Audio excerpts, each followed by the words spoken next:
if you have been listening to this podcast for a while, like I'm sure you have, John, and you probably know the first question I always love to ask on this this segment, which is, how did you get into e-commerce? We got into e-commerce because I got really tired of bringing orders to supplement shops, and I was tired of them not listening to my ordering protocols. We started at a farmer's market. The business is me and my mom. She's the French pastry chef. I do a lot of the other stuff. And we started at farmers markets, started selling out, went into some of the local supplement shops here locally in Houston and started selling out. And I found myself more and more of my time was spent as a delivery driver. But it wasn't enough that I could make, I couldn't hire a delivery driver yet. So I was looking for a way that we could expand our growth without having to have me constantly drive everywhere. And I thought, okay, Amazon is, a huge platform, and let's see if we can compete with the best in the world. And so we jumped on. Very cool. And I guess maybe there's a prequel question to this one, because typically people get into e-commerce as where their first sales come from. It sounds like you guys had a business before you were in e-commerce. So you were driving these goods around the local farmers markets and shops. How did you get into creating that business? I mean, maybe even mention what the brand is real quick. For sure. So we created Ketonia because I've been keto since 2011. And my mom has been a French pastry chef since 2009. About 5 years ago, I convinced her to try keto. She lost 60 pounds, started making a bunch of delicious keto treats, and for a while we joked like, oh, we're going to quit our jobs and start this business. And then finally I was like, look, I'm quitting my job. You should quit your job. Let's actually do this. Very cool. Now I've been to France, and I don't remember much about anything being keto over at the pastry shops in Paris. It was like, maybe the butter's keto, I guess, right? Well, and I think that's really one of the things that sets us apart is my mom feels the same way you do. She used to just the scowl that she would give me when I would say I don't want to have any croissants because I'm on keto.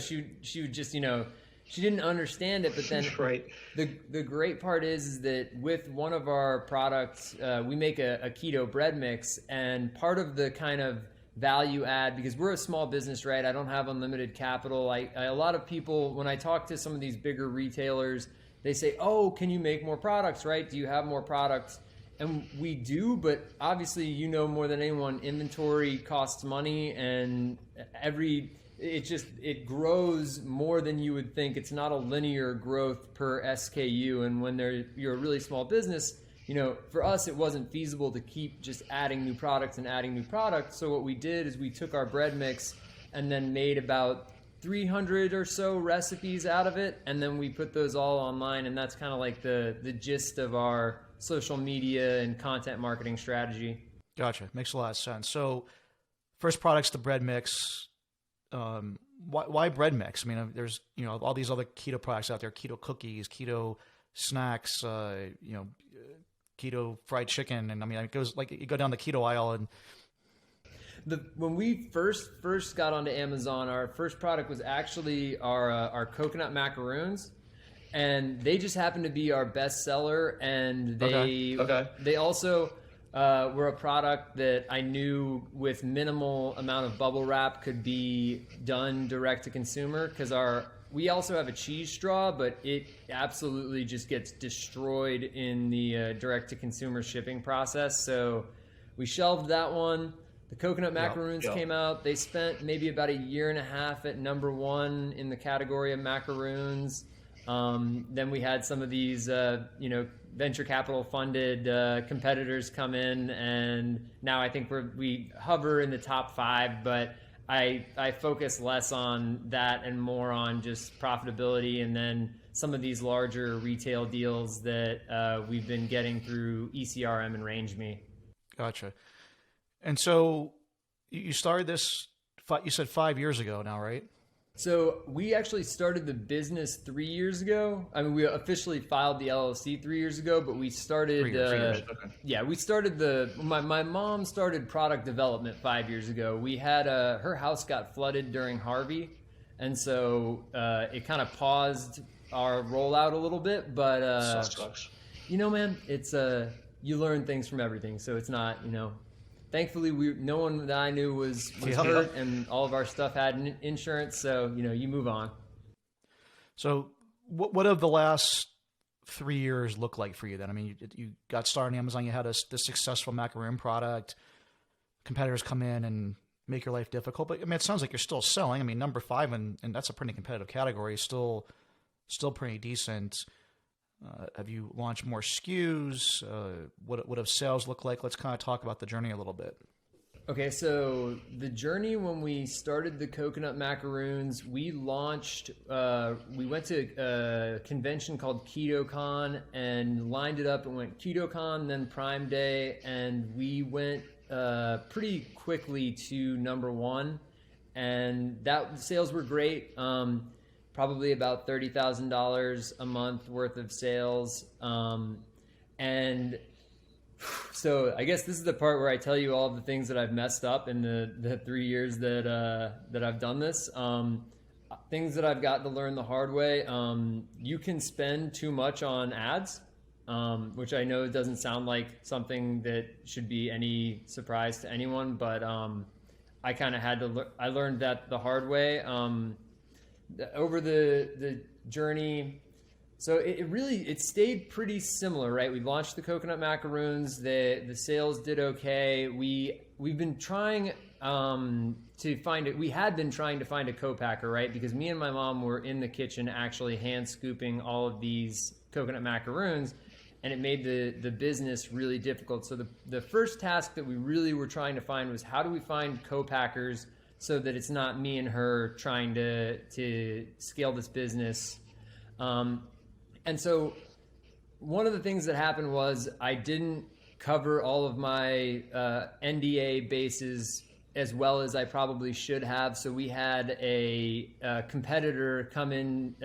It's funny because like the design problems that I had talked with this co-packer about, they didn't even fix when they made the product. So it was like we had talked about them making a little cylinder shaped coconut macaroon, and then a competitor, lo and behold, comes out with a little cylinder shaped macaroon. So that slowed the coconut macaroon sales a little bit. They didn't dislodge us from our spot, but it just, more competitors, and the sales went down a little bit.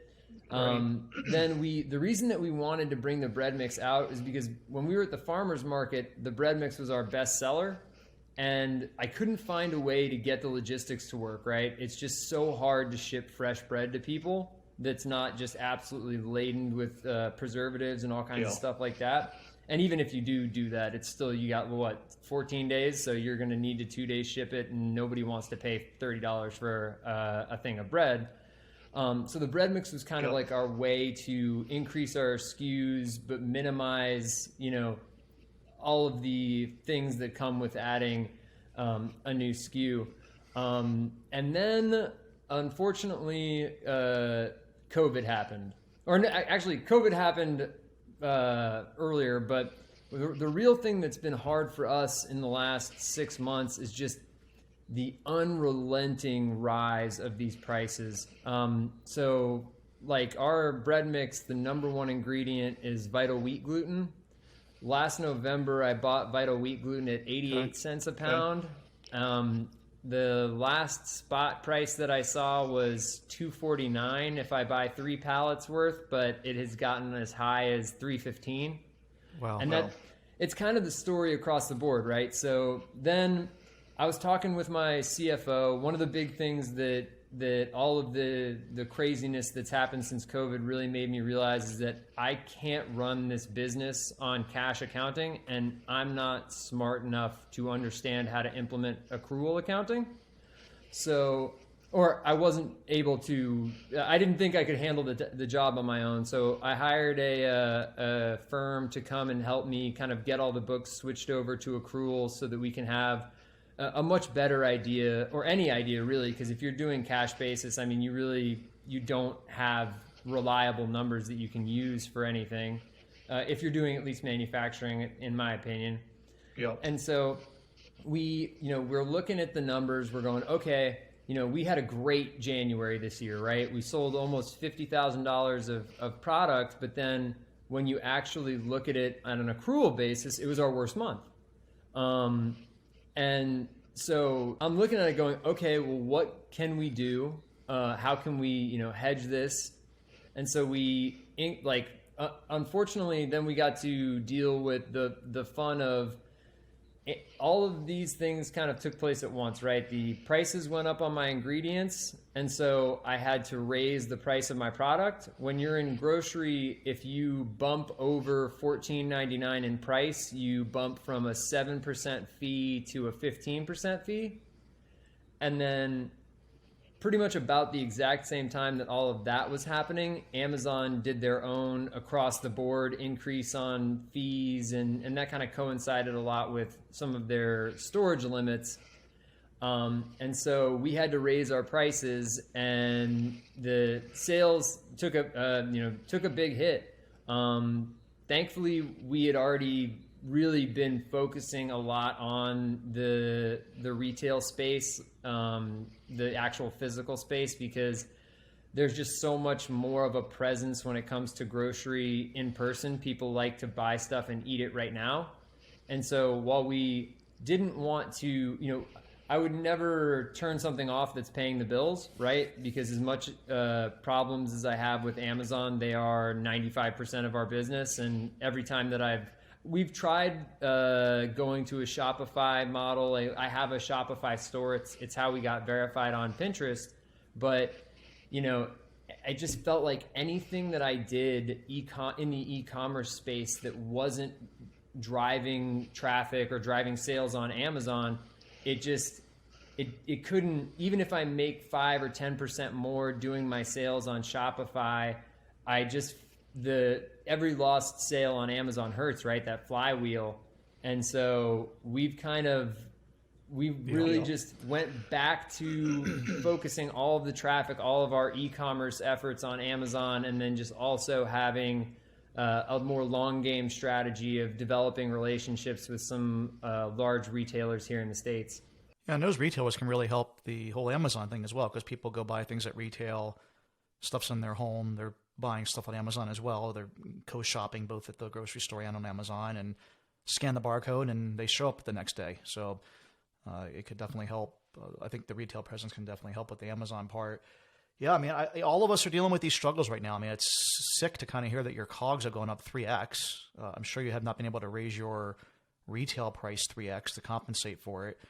I also wasn't aware that they had a discounted referral fee for grocery. We don't do anything in that space, so I just never really pay attention. But it sounds like if you go from $14.99 to $15.99, you actually make less when at that $1, like actually all goes to Amazon, because the fees are $7.5%. So it's like almost exact. I mean, never do math on the fly, but it's like actually more than $1, I think, right?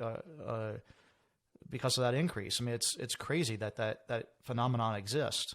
Yes, and then to make matters even worse, at least back in the day when we started selling on Amazon, you were able to respond to customers who leave 1-star reviews and say things like, "You're price gouging," and it's like, no, I promise I make less money now. Right. Yeah, I mean, unfortunately, Amazon's review system is kind of crazy, and I mean, the reviews of the price stuff like drives me crazy, because it's just like, if you don't like the price, then don't buy it. Don't buy it, and then and then leave a 1-star review because you don't like the price. It makes no sense to me. It's like no one put a gun to your head to buy the darn thing to begin with. Like, you bought it. If you enjoy it, it's worth the money. If not, if you don't think it's worth the money, then don't buy it again. But leaving a review based on the price has always been weird to me. So.